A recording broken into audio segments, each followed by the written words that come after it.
moja ya tukio la hovyo kabisa kwenye mchezo wa mpira wa miguu, moja ya tukio la kihuni, moja ya tukio la kishamba zaidi kufanyika kwenye mchezo wa mpira wa miguu hapa kwenye ardhi yetu ya Tanzania. Tukio hili limehusisha mwenyekiti wa klabu ya Simba Sports Club ambaye baada ya mchezo wao ilionekana video mbalimbali akishambuliwa na baadhi ya mashabiki wa klabu hii.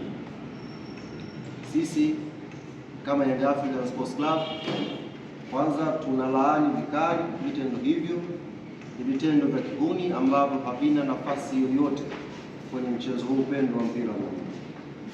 Lakini la pili, kwa niaba ya uongozi wa klabu ya Young Africans tunapenda kumpa pole mwenyekiti wa klabu ya Simba Sports Murtaza Mangungu na viongozi wote ambao walikumbana na kadhia hiyo siku ya jana.